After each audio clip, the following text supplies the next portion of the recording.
Hope you got some coffee and got to meet some interesting people. I also have an interesting person with me in the studio, because now it's time for our next speaker, Arnstein Teigene. Arnstein is leading the development of a new kind of product to manage documentation in everything from contract management to complicated telecom infrastructures. Refreshing simplicity meets complicated requirements. Building a team, nailing the plan, GTM, and scaling are a few of the activities that he enjoys taking care of in his young and promising company of great people. Please join me in welcoming to the stage Arnstein.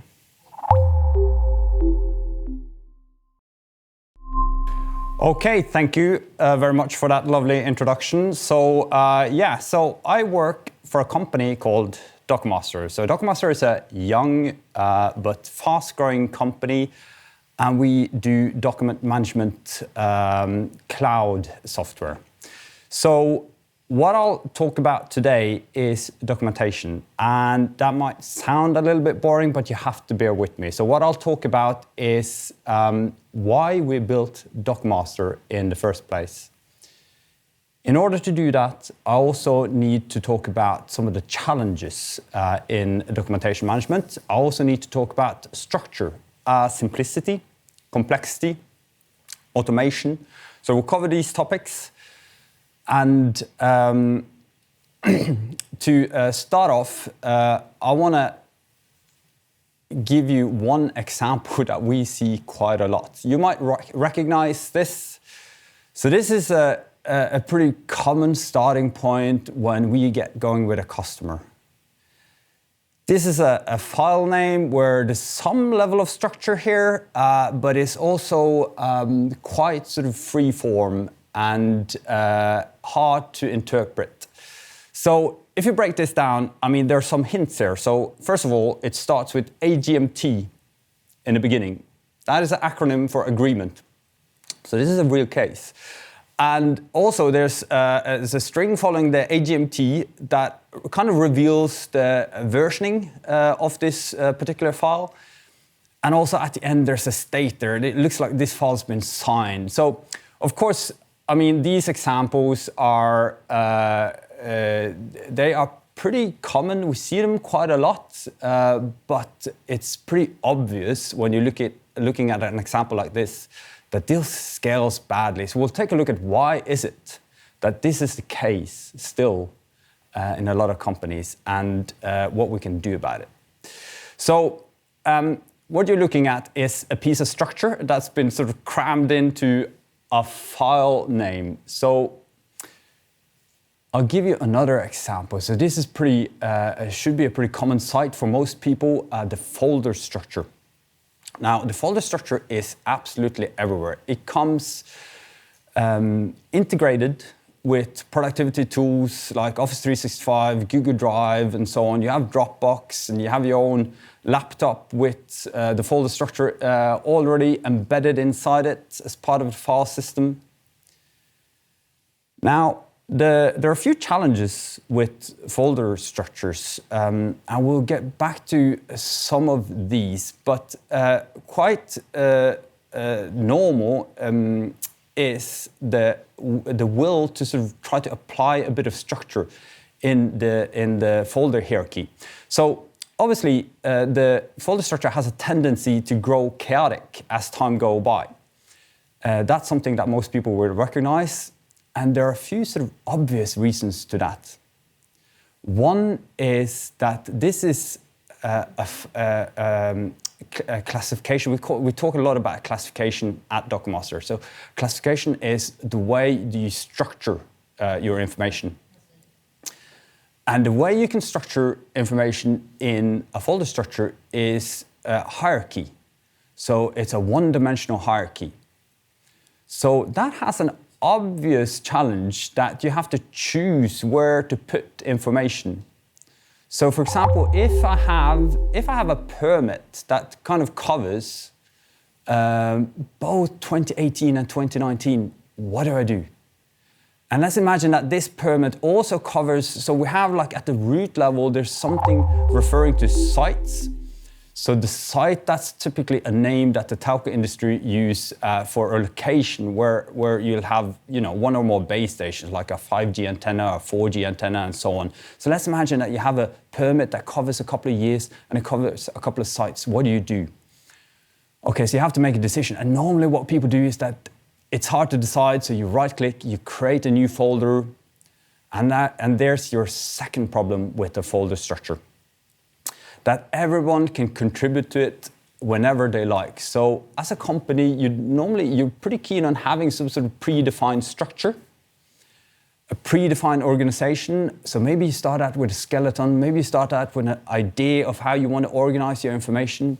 The challenge is that everyone in your organization, they're free to contribute to your structure anytime they want.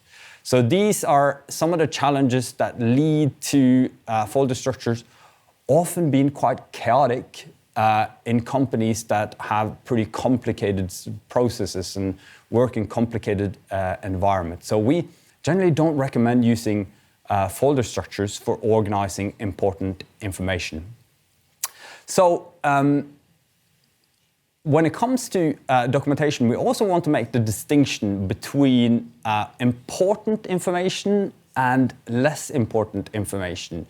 So as an example, an organization might have vessels. If you're in shipping, for example, you'll have shipyards that build massive vessels for you.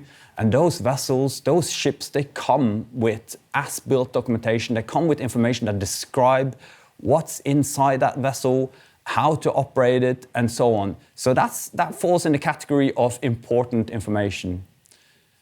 And when you want to operate this vessel, of course, you need all the necessary certificates, you need all the necessary permits and so on. So this also falls into the category of important information.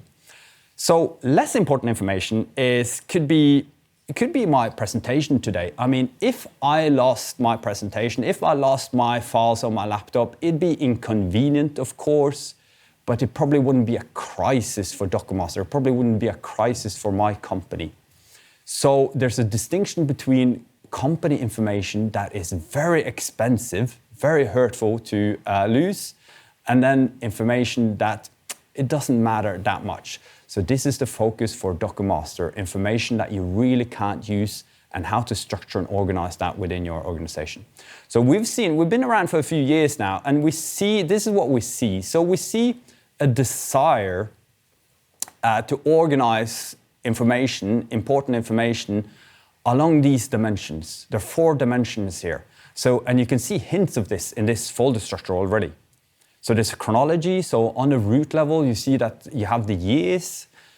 And then often you have topics like, where's my contracts at? You have reports, you have as-built documentation. So as-built documentation is like the formal, official documentation that comes with a building, that comes with a vessel, comes with a train, and so forth. And then you have your projects, and of course you have your assets. Your assets are typically, every company has some sort of assets. Could be the list of employees, could be the list of customers, vessels, sites, as we talked about in the telecom industry. So if you go back to this folder structure here, I mean, how do you organize your assets and your different topics and your chronology and your projects in a way that scales? Because obviously using a one-dimensional hierarchy doesn't work that well when you have so many different dimensions that is really important for you. So the solution for that is often complicated enterprise tools. So this is what we see quite regularly, that companies, when they realize that this kind of folder structure doesn't scale, we need something better, we need something that scales in the way that we want to scale and reflect our business, then they go and choose an enterprise tool, or they get a tool built for themselves. The challenge with these tools, we call them B2B tools or enterprise tools, they're often too complicated. So what happens when things are complicated like this? Then conversion drops. Okay, so the word conversion is something that we talk a lot about. It's one of the way we measure Documaster. And by conversion, I mean, in this context, the amount of information that is out there on people's laptop, in an email inbox somewhere, and not collected as part of the company library of important information. So what we see, and this is pretty obvious, so what we see is that when complexity goes up, conversion goes down. So enterprise tools that are complicated have a tendency to hold on to some of the information that is important to the company, but lacking a lot of it. And that is a key problem. But why are these B2B enterprise tools so complicated? A couple of reasons for that. One is that they're built to suit sometimes, so they're custom built and they represent a process that kind of made sense at a time. But given a few years, the process has changed, new requirements have cropped up. And what do you have? You have a piece of software that represents your process like it was a few years ago. So you're basically casting your process in software and you get stuck with that. So that's one challenge that you have with these systems. Another challenge is that they are often capturing too many things, because maybe there hasn't been a good decision in terms of like, what's the minimum effort that we do require from our people? Because this is about people having to use this, right? And are they happy using this? Well, I know that most people are not too sort of enthusiastic about super complicated systems. That's just like human nature. But then the third reason these systems are often complicated is because, well, you know, the business is complicated, the processes are complicated.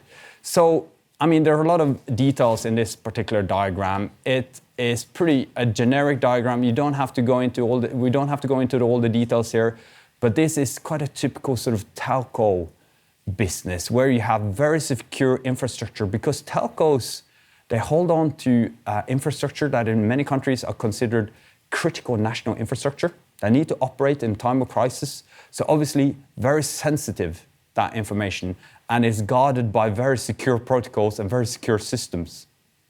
But then at the same time, you have like a massively distributed hardware infrastructure that you need to maintain and manage and build out. And you have entrepreneurs and subcontractors coming and going, a lot of documentation that needs to be handed over. So of course, this is complicated. And how do you make very simple, easy to use systems when the world is this complicated? That's hard, right? That's hard. So I want to talk just a few words about structure. Okay, so I guess what this diagram is supposed to represent is, well, you have all the information that you have or that you're kind of, you know, in possession of as a company. And some of it is structured. You know, you've done a good job structuring some of it. A lot of it is unstructured. And unstructured data is often quite okay. So I don't know if you've seen sort of charts showing the amount of information growing exponentially year on year, and only 20% of it is structured. Well, that's not necessarily a bad thing, right? Because unstructured data represents something that comes from a very agile process, and structured is a lot of effort that sort of goes into it, both in terms of putting in place the structure, but also operationally trying to sort of maintain that structure is very costly. So I'll come back to that. But importantly, you know, I'd like you to bring your attention to the top there, the missing bit. And this is an important lesson when you demand too much structure from your employees and the way you're working operationally. You start losing information because of that conversion problem that I talked about earlier. So an important question to ask is, when do we need to be structured? Okay, so I think about it this way. I think about a company having a lot of questions or a lot of tasks that they need to perform, a lot of questions they need to have answered. But some of these questions and some of these tasks are very repetitive. They happen frequently, but on the other hand, a lot of these questions, a lot of these tasks only happen ever so often. So in Formula One, you will probably see the pit stops, and they're famous for being highly efficient. So the amount of, it doesn't take many seconds to change tires, to top up the fuel, of, I guess this is a Ferrari. So this is a very structured environment that is precise and efficient. But the problem is not very agile. I mean, what would happen if I drove up my Volvo here? I wouldn't have a good time, right? So structure comes at a cost of agility. So that's something to think, contemplate about. All right, so a few words about this. Simplicity versus complexity. So the thing with structure is that, okay, so it gives you fast turnaround, but often introduces complexity. And then conversion suffers. Simplicity, on the other hand, has high conversion. So I've worked with consumer product development for years and years, built apps and websites with millions and millions of users. And the one thing that you obsess about in consumer products is simplicity. Why? Because simplicity converts better than complexity. But this obsession about simplicity is very much lacking in the B2B enterprise world. So the consequence of this, I know a case where there's a lot of sensitive information being handed over between different people outside the organization and inside the organization. And there is an IT department that put up a very secure system for storing and handling this information. The only problem is that it's highly complicated.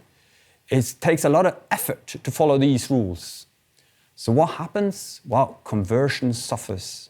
So there's a lot of sensitive information that is floating around on people's laptops, in Dropbox, being handed over via email because those secure channels are just simply too complicated. So the conversion here has dropped because of complexity. And that might be an issue. I don't know too much about email security, but I know it's probably one of the least secure channels to transfer important information. So that's something to think about. The more rigid, the more complicated, the more likely it is you'll have information being rogue. So we've talked about structure, we've talked about conversion. So what do you need to do? So because you want structure, but maybe not all the time. You certainly want high conversion. You definitely almost always want high conversion, meaning you want to be in control of your information. You want to be confident that you have everything that is important to you as a company. It's better to have it than with kind of like less structure than not have it because your structure was too demanding. Because you can always do something about what you have. You can't do anything about the stuff that you don't have, right? So the secret sauce is not really secret, it's pretty obvious, but our approach at Documaster is to focus on simplicity, help companies simplify the processes and simplify the tooling. And also automation, obviously, to remove manual effort that's required of employees, to drive up conversion and to have just enough structure for you to be in control. So this chart, you don't have to understand the details of this, but at the bottom you have the amount of data that you have as a company. And then in the middle you have manual effort. And the thing is that as manual effort goes up, the amount of data goes down. So that's your conversion metric. And at the top, you have the amount of structure that's demanded of your people. Okay? In some situations, you have to have a lot of structure because you need to be fast, you need to be precise. But at the same time, it's an important question to ask yourself as an organization, how much structure is satisfactory? And how much structure do you really need in all areas? All right, so to finish off, I'm just going to show a few screenshots from the Documaster product. So what you're looking at here is a library of site documentation. So site documentation is typically telco lingo for the library of information that describe all your base station, all your sites out there in your country. So the structure here is very simple. It allows multi-labeling. So information can both be representing a site and a topic and a project at the same time. So we tried to sort of introduce this in a very simplistic manner that gives you good structure, enough structure, but also has high conversion. So that's something that we obsess a lot about. We also removed process from Documaster, so we try to be process agnostic. So you can have process tools on top, for example, Salesforce, or it could be ServiceNow or something like that, so that you separate your documentation libraries from the process tools, because that's quite a common situation to be in as well. Okay, so and the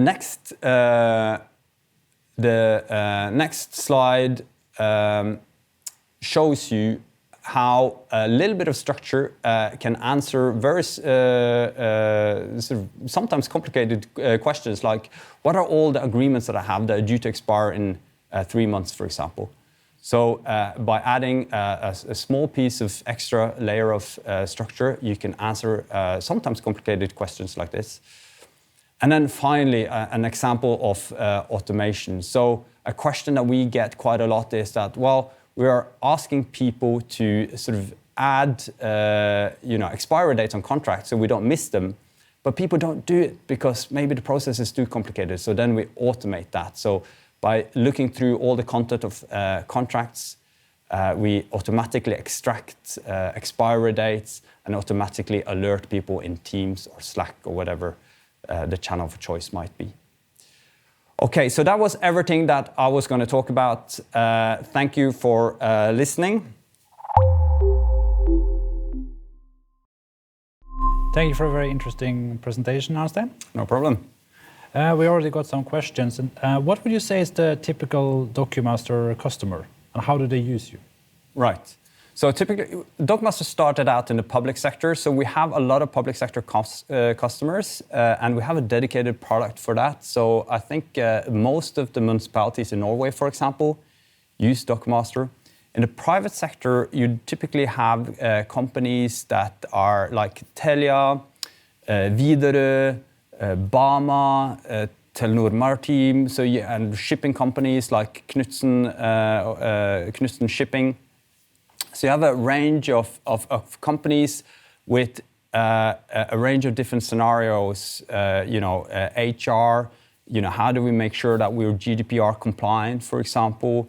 And then how do we manage all our site documentation for telcos, or how do we sort of manage our sort of like documentation of all our vessels are typically sort of customers and cases that we are involved in. So a broad range of different kind of companies then? Pretty broad range, yeah. Yeah. Another question here was if it's cloud-based, presumably, and is it integratable to Microsoft Office 360 or similar? Can you integrate it to your own system? Absolutely. So I think most companies today use Office 365. So this is I mentioned a little bit how we try to separate sort of the cloud storage or the documentation from processes. So the process tools are often in Microsoft 365. So we typically integrate with those. Like it could be in order to sort of make it very easy to save emails from Outlook to Documaster, or it could be sort of approval sort of flows in Power Automate. Could be Teams, for example. So we pretty agnostic about the tools. But when it comes to Microsoft 365, that's so common that we have like a dedicated sort of set of people for that inside Documaster. Okay. No, but that's good to know for everyone. There's a question here saying that we all use a lot of contracts and documents and so on. Do you have some kind of general tips about how to increase efficiency, and like how would Documaster help with that? Right, yeah. So I think a general tip is to try to simplify the processes and simplify the structure, and think carefully about what kind of questions that you have as an organization and what you need to act on. So as an example, when it comes to contracts, is pretty straightforward because you need to be in control of them. You need to sort of like know what you promised. Like you have to have your evidence in order. So just like being able to look up what you promised customer X is important. But then, like in my example as well, expiry dates is a common issue in contracts. So just adding enough sort of information, enough structure in your contract library to make sure that you answer these questions and try to automate it, so you get alerted when things are need to be acted on, and you don't necessarily have to sort of proactively sort of go and sort of like dig out that information, because people, people are busy and they tend to forget, so you want a system to help you there. Yeah, unfortunately, this is everything we had time for. So thank you again, Arnstein, for taking the time to share your insights with us. Thank you very much.